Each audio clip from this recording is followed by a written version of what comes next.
ကျင်းဦးလေးသူ့ရဲ့ညမအခက်တွေ့ပြီးတော့အနေကြောက်နေပြီလို့ခိုင်ဆဲကို arrive လုပ်ပြီးရင်နောက်မှာတော့အမြင့်ဆုံး speed နှုန်းနဲ့တင်ခိုင်းနေခဲ့ကပြန်တန်းစီခဲ့ပါတယ်တစ်ဖက်မှာတော့ကြံနေတဲ့ green out တကောင်ကတော့ shadow out တကောင်ကခေါင်းလေးကနေပိုင်းဖက်ခဲ့ပြီးရင်နောက်မှာတော့နှစ်ရှမ်းလုံးကွဲထွက်သွားခဲ့ပြီးရင်နောက်ကြောက်ရကောင်းတော့အကုန်လုံးလေးထိနေနေခဲ့ကြပါတယ်ဆန်ချီအော့ကောင်ကတော့ဘီနာတကောင်စီကိုခေါင်းနဲ့ကန်ခဲ့ပြီးရင်နောက်မှာမြေပြင်ပေါ်ကြည်မွအောင်လို့အပ်ပြီးလိုက်တဲ့အချိန်မှာကျန်းရင်မှာတစ်ခါလေးချောသားခဲ့ပြီးတော့ဒီကចောင်းသားတွေကတော့ပုံစံတူ monster ကောင်တွေကဘာကြောင့်သူတို့တွေကိုတိုက်ခိုက်တာနှိမ်နှင်းပြီးနေရလေဆိုပြီးတော့နားမလည်နိုင်နေဖြစ်နေကြပါတယ်ကျင်းအားလေးအိုဂရီတကောင်ကနေလာပြီးရင်နောက်သူ့ကိုရလာလားလို့မေးနေတဲ့အချိန်မှာကျင်းအားကိုတော့နောက်ဆုတ်ခိုင်းနေခဲ့ပြီးလက်ညှိုးထူပြနေခဲ့ကရှင်နီကမတည်ငြိမ်သေးကြောင်းပြောနေခဲ့ပါတယ်တည်သွားတဲ့ green out ကောင်တွေကတော့အချက်ပြတန်ကြားလိုက်ရပြီးတော့တစ်ဖက်က green out မျိုးနဲ့စီရောက်သွားခဲ့ကအတားစီကိုလည်းဖယ်ရှားနိုင်ခဲ့ပြီးရောက်လာခဲ့ကြပါတယ်ဒီလိုနဲ့ဓာသွားနေမျိုးနဲ့ဆိုရဲ့အကြီးအကဲဂူရိုဖြစ်တဲ့တားစီကိုဖျက်ကျော်လာခဲ့ပြီးရင်နောက်သူရှင်ရမဲ့သူဘယ်သူမှမရှိကြောင်းပြောနေခဲ့ကလက်တော့ကောင်တွေကတော့ဟိုက်အော့ကောင်တွေကအကုန်လုံးလူသားတွေကာကွယ်ပေးနေဖြစ်ကြောင်းပြောတော့အရှိအတွက်က3ကောင်ဖြစ်ကြောင်းလည်းတင်ပြလိုက်ပါတယ်ဂူရိုကတော့ဟိုက်အော့3ကောင်လောက်ကိုမနိုင်တဲ့ကောင်တွေတော်ပြောညံ့တဲ့ကောင်တွေဆိုပြီးတော့ပြောနေခဲ့တဲ့နောက်မှာတော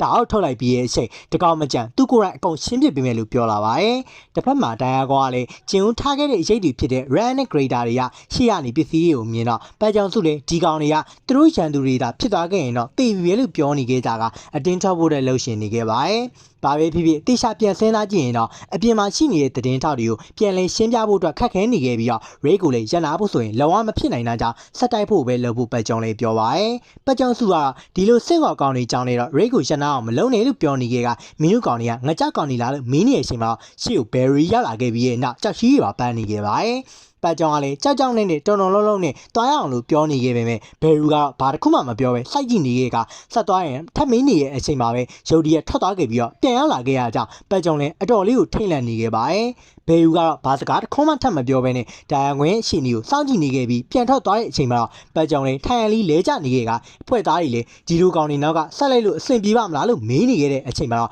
့ပတ်ကြောင်စုလည်းကျင်ဝကိုယုံကြည်ရကြောင်းရိတ်ကိုတော့မရက်ဖြစ်ဖို့ပြောပါတယ်အောက်ကိုတေချာငုံကြည့်လိုက်မှဘယ်လူဆိုထောက်သွားတဲ့အချိန်ခဏလေးအတွင်းမှာပဲခေါင်းတစ်ခုပိုင်းလာခဲ့ပြီးရင်နောက်တေချာကြည့်လိုက်မှတင်မင်းတမန်ရဲ့အကျဉ်းဆုံးခေါင်းဆောင်ရဲ့ခေါင်းရင်ဖြစ်နေရကြောင်းအားလုံးလည်းလမ်းဖြန့်သွားခဲ့ပါတယ်ပတ်ကြောင်လည်းအဲ့ဒီကောင်တွေကဒီလောက်ထိစွမ်းနေဆိုတာလုံအောင်ထင်မထားခဲ့ပဲနဲ့မသိမျိုးတွေရဲ့ခေါင်းဆောင်ဖြစ်တဲ့အမြူတီကိုရရင်တော့ rate တစ်ခုလုံးရဲ့တန်ဖိုးကမြင့်မားလာပြီမလို့ဒီ rate ကိုမရက်ရှင်ဘူးလို့ပြောနေကြပါတယ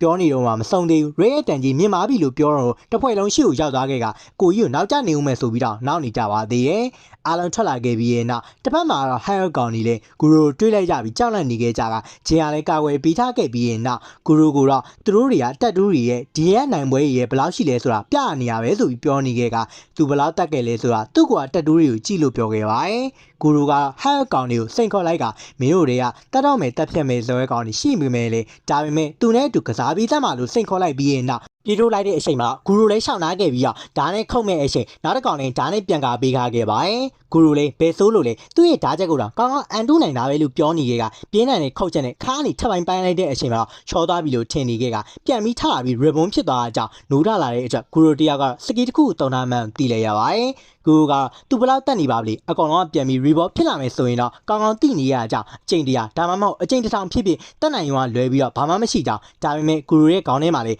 စစ်သားလူသားတွေကိုတတ်ဖို့ပဲစက်တိုင်းကိုအမိန်သေးနေတဲ့အတွက်ကြောင့်ချိန်ကြလာရင်တော့သူ့ရဲ့ခေါင်းထဲပောက်ခွက်တော့မှာမလို့အဆုံးသတ်ဖို့လုပ်ပါတယ်ဂူရိုတယောက်ကအဓိကတော့ချက်ပြန်ပြီးတော့ rebound ဖြစ်နိုင်တဲ့အရာကဂျင်အောင်ကြောင့်ဆိုတာကောင်းကောင်းလေးရိပ်မိသွားခဲ့ပြီးရင်တော့ဆက်လက်တိုက်ခိုက်ဖို့လုပ်နေခဲ့ကတကောင်ကောင်ရှယ်ပန်ပြီးလိုက်ပြီးရင်တော့နောက်ကတကောင်လေး green နှစ်ကောင်ထိုးတက်လိုက်ကဟာရောကြီးလုံးကောင်တော့တပြိုင်နက်တည်းတက်လိုက်ခဲ့ကြပါတယ်ဂျင်အောင်ကိုတော့အန်နီရဲ့အရမ်းများတွေတက်ဟန်ဆုံးသူလေးပြန်ခေါ်ပြီးရဲ့နောက်မှာနောက်ကျသွားတဲ့အတွက်ကြောင့်ဂူရိုလေးခေါင်းဖမ်းဆုံးမိလိုက်ပါတယ်ကိုဒီကသူတခင်ကဂျန်စီကနေမော့ဆွမ်းနေရနေရမလို့တေဘူးသာပြင်ထားတော့ဆိုပြီးတော့ဂျန်ရဲ့ကောင်ညှစ်တက်ပြီးတက်ဖို့လုပ်နေတဲ့အချိန်မှာတစ်ဖက်ကနေခါရီဆဲပြင်းထန်တဲ့အော်တန်ကြီးကိုကြားလိုက်ရတာကြောင့်ကိုတကောင်လမ်းဖြတ်ပြီးတော့ရက်တန့်သွားခဲ့ပါတယ်အနီးနားရောက်လေလေပုံမပြင်းထန်တဲ့အတန်ကြီးကိုကြားလေလေမလို့ဂျန်လည်းလမ်းဖြတ်သွားခဲ့ပြီးတော့လွတ်ကျသွားခဲ့ကပြုတ်ကျတဲ့အတွက်ကြောင့်မလို့ဂျန်လည်းအတော်လေးထိနာသွားခဲ့ပြီးတော့ဟန်ဆောင်ကြီးလည်းသွားခေါ်ထားခဲ့ပါတယ်ဂူရိုတရားကိုတော့တကိုယ်လုံးတုံလုံးနေခဲ့ပြီးကြောက်စရာကောင်းဆုံးအရာတခုသူ့စီကိုတဖြည်းဖြည်းနီးကပ်လာပြီးခံစားနေရတဲ့အတွက်ကြောင့်မလို့သူတို့ကောင်တွေအကုန်လုံးထွက်ပြေးခိုင်းခဲ့ပါတယ်ဒီလိုနဲ့ပြေးနေတော့မှပဲခါရီဆဲလေးနေအောင်ဖောက်ထွက်လာတဲ့အတွက်ကြောင့်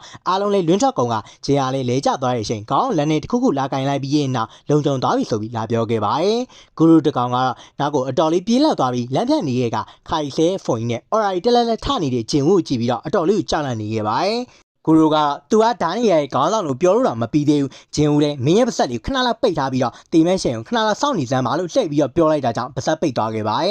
်ဂျင်းဦးလည်းအခုလုံခြုံသွားပြီမလို့ဘာပြဿနာမှမရှိတော့ကြောင်းဂျင်းဟာကိုပြောနေခဲ့တဲ့အတွက်ကြောင့်အဆင်ပြေပြီလို့ပြောလိုက်ခါသူနောက်ကျတဲ့အတွက်လည်းတောင်းပန်နေခဲ့ပါတယ်ကျောင်းသားတွေအားလုံးကိုလည်းအဆင်ပြေလားလို့မေးနေခဲ့ပြီးတော့အားလုံးလည်းဝမ်းသာနေကြကဟန်ဆောင်ယူလည်းအားလုံးအဆင်ပြေရလားလို့မေးနေခဲ့တဲ့အတွက်ဂျင်းဦးရဲ့အခုပုံစံအရန်ဥမှပြီးတော့ကြောက်စရာကောင်းလွန်းနေဖြစ်ကြောင်းပြောလိုက်ပါတယ်ဂျင်းဟာရဲ့မျက်နှာဒဏ်ရာတွေကိုအတွေ့သွားခဲ့ပြီးရင်တော့ဒေါ်လီဒေါ်သားထွက်သွားခဲ့ကအီဂရစ်နဲ့ရိတ်စစ်တီအားလုံးထုတ်ထားခဲ့ပြီးတော့ဂျီယာတို့စောင့်ရှောက်ဖို့အတွက်ပြောလိုက်ပါတယ်အီဂရစ်ကိုလည်းចောင်းသားရဲ့အားလုံးအပြင်ထုတ်ပေးဖို့အတွက်အမိန့်ပေးလိုက်တဲ့အတွက်ကြောင့်မလို့ထွက်သွားခဲ့ကဂရင်းအော့ကောင်တွေကိုလှည့်ကြည့်ပြီးတော့မင်းတို့လုံးဝမလုပ်ဖို့ပြောထားတဲ့အီစိနီဆိုပြီးတော့အချိန်ဝါကြီးနဲ့အမိန့်ပေးနေခဲ့ပါတယ်ဒီလိုနဲ့အီဂရစ်လည်းခိုင်လဲအပေါ်တက်ခိုင်းလိုက်ပြီးတော့ចောင်းသားတွေကိုတရားပြီးကြအောက်ကိုရှာပေးနေခဲ့ကဂူရိုတကောင်ကတော့ဟဲ့အော်တွေကဂျုံရဲ့အစိတ်တီတီကိုနားလဲသွားခဲ့ပြီးရင်တော့ဘာကြောင့်သူတို့ရဲ့စကားကိုနားလဲရဆိုပြီးတော့အံ့ဩနေခဲ့ပါတယ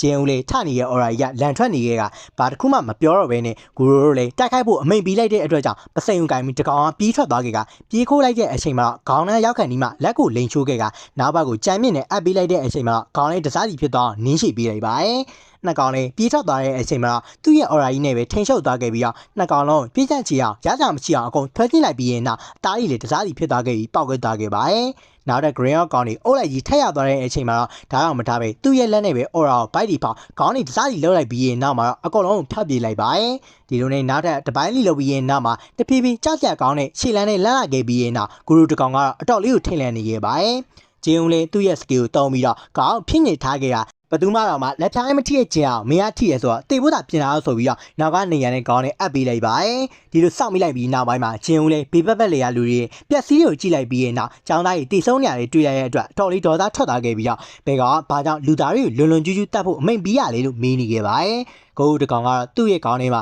လူသားတွေတတ်ဖို့အတွက်ပဲအမြဲတမ်းအမိတ်ပေးနေတာဖြစ်ပြီးတော့ဂျင်ဦးကတော့တက်ကိုင်းနေခဲ့တီလာလို့မေးပြီးတော့ခေါင်းထဲမှာတော့မကြားဘူးလားလို့ပြောခဲ့ပါတယ်ကိုတကောင်လည်းတောင်းမမှန်နေကဂျင်ဦးကတော့သူမေးရပဲဖြည့်သမ်းမှလို့ပြောနေခဲ့ပြီးကိုလည်းသူ့ကိုခွင့်လွှတ်ပေးပဲတောင်းမနေရဲ့အတွက်အဲဒီဂျင်ဦးလည်းနားလဲသွားပြီးဆိုပြီးတော့သူ့ကိုနတ်ဆိုးတယောက်လိုတာတတ်မှတ်ထားရလို့တာပြောနေခဲ့ကဓာတ်အောက်ထုတ်လိုက်ပါတယ်ထင်ထားတဲ့အတိုင်းဂျင်ဦးလည်းသူ့လူသားတယောက်လို့မတတ်ပတ်ပဲဘူးစဉ်းစားမိလိုက်ကဒါပေမဲ့မင်းတို့ကောင်တွေခံရမယ့်အရာတာကပို့ပြီးတော့တက်တောင်းတက်တာရှိနေမှာမဟုတ်လို့ပြောပြီးကြီးကျယ်စွာဒေါသကြီးထွက်နေကြရတယ်။တစ်ဖက်မှာတော့ Greater Ant ကောင်တွေလည်းသူတို့တွေတက်ဖြတ်ပြီးတဲ့ကောင်တွေကိုစားတောင်းနေတဲ့အချိန်ဟီလာကတော့ဒီအမြူတွေကိုရောင်းရင်အများကြီးရမှာမလို့ပြန်ဆွဲထုတ်နေတဲ့အချိန်မှာခမတင်ပဲပုတ်လိုက်တဲ့အချိန်ရှင်းမိသွားခဲ့ပြီးပကုံးကဒဏ်ရာရရှိသွားခဲ့ပါတယ်။သူစားနေတဲ့စားကိုလာနာချက်တဲ့အတွက်ဒေါသကြီးထွက်နေခဲ့ပြီး Greater ကိုတော့ဘဲဥလေလာဓာတ်နေခဲ့ကပြန်လွတ်လိုက်တဲ့အချိန်ပြန်ဟီးပေးလိုက်တဲ့အတွက်ကြောင့်ကောင်းသွားခဲ့ပါတယ်။ဟီလာလည်းစွန်ဝွန်တကောင်ကသူ့ကိုတော့ကုသရေးမော်ဒယ်ပုံမူကျွမ်းကျင်နေအောင်အံ့ဩနေခဲ့ပြီးရင်တော့ဘဲဦးလေဘောကောင်တက်ဖို့အတွက်သွားနေခဲ့ပါတယ်ဝိညာဉ်နဲ့စုပ်ပြတဲ့ဘောကောင်နဲ့အထဲမှာအနတ်ဆိုးတွေနဲ့အားလုံးစောင့်နေခဲ့ကရှန်ရန်တွေအားလုံးနဲ့အများကြီးရှိနေခဲ့ပြီးတော့နောက်ကကောင်လာလေးနတ်ဆိုးဆရာကြီးအရစ်ဆိုတာကတော့ဒီကောင်ကြီးလားဆိုပြီးတော့လန့်နေခဲ့ပါတယ်ကြောက်စရာကောင်းတဲ့ဒီပေါ်ဆိုးနှက်ကောင်ကရွှေနဂါးကိုက်ကိုတော့အပြတ်ရှင်းတတ်ခဲ့ပြီးတော့နာမည်ပိုကြီးတဲ့ကြံတန်းတဲ့ကောင်တွေဖြစ်ကြောင်းလည်းပြောပြနေခဲ့ပါတယ်အဲ့တော့ဆိုရင်ဒီကောင်လေးကြောင့်တရုတ်ကိုက်တစ်ခုလုံးအပြတ်ရှင်းခံလိုက်ရပြီးတော့ Diagon Break ကိုလည်းဖြစ်စေခဲ့တဲ့အတွက်အကောင်လုံးထိမ့်လန့်စေခဲ့ပြီးတော့အားလုံးကလည်းအဲ့ဒီ rate နာတည်ငြိမ်သွားအောင်လုပ်ပေးခဲ့တဲ့တစ်ခုပဲရှိတောင်းပြောခဲ့ပါတယ်အခုဖြစ်နေတဲ့ Kola Hala အရာဆိုရင်တော့ဒီကောင်တွေကို Iran ကောင်တွေကဘလို့မှနိုင်မှာမဟုတ်ဘဲနဲ့နောက်ကကောင်လေးဘာစလုံးမိုင်းဆိုပြီးတော့ကြောက်လန့်နေခဲ့ပါတယ်ပြောနေရင်နောက်ကနေပွဲစိတ်တွေမစားလိုက်တဲ့အန်တဲ့ကောင်တွေကပြန်လည်နှုတ်ထလာခဲ့ပြီးရင်နောက်တကားနောက်ရောက်လာတာကြောင့်အသေးသက်ပိတ်ခိုင်းနေခဲ့ကဟီလာလေးဟော်လီဝေါကိုတုံးခဲ့ပြီးတော့ပိတ်ထားခဲ့ပါတယ်။ပတ်ကြောင်ကလည်းအတော်လေးကိုခေါင်းစားနေခဲ့ကဘာလို့မှမသိပြီးအခက်တွေ့နေခဲ့ပြီးတော့ဒီလောက်ကျန်တဲ့ရက်ဆက်တဲ့ Iran Diagon မျိုးတခါမှမတွေ့ဘူးကြောင့်ပြောပြီးတော့ဟီလာလေးသူ့နောက်ထပ်9မိနစ်တက်ပို့ပြီးတောင်းကနေမှမဟုတ်ကြောင်းပြောခဲ့ပါတယ်။ပတ်ကြောင်လေးစဉ်းစားကြက်နေတော့ပါပဲဘယ်လိုရောက်သွားတဲ့အချိန်ဘင်းရဖြတ်သွားခဲ့ပြီးတော့အချိန်ဝါတောက်လန့်လာကောင်းနေရကြောင်းအဲ့ချက်ကောင်လေးရိတ်စစ်တီတွေကဘာကြောင့်သူ့ရှိကိုရောက်လာလဲလို့စဉ်းစားခံနေပါတယ်။ဘာကြောင့်အေဂရီရဲ့စစ်တီကသူ့ကိုလာတိုက်ခတ်ရလေမိတဲ့အချိန်မှာဘယ်လိုကသူတို့တွေကိုအေဂရီကရွေးချယ်ထားတဲ့အတွက်ကြောင့်မလို့မင်းတို့ကတော့အနောက်ဆက်ကောဆော့တွေဖြစ်ကြောင်းမျက်နှာချင်းဆိုင်ပြီးတော့ပြောနေခဲ့ပါတယ်။ဘဲလူလေသူ့ရဲ့နိုင်မခံနိုင်လောက်နိုင်ညီတို့နေရဆိုပြီးတော့အဲ့ချက်ကောင်ရဲ့ဘိုက်တဲ့ကိုထိုးပေးလိုက်ပြီးရင်နောက်မင်းတို့က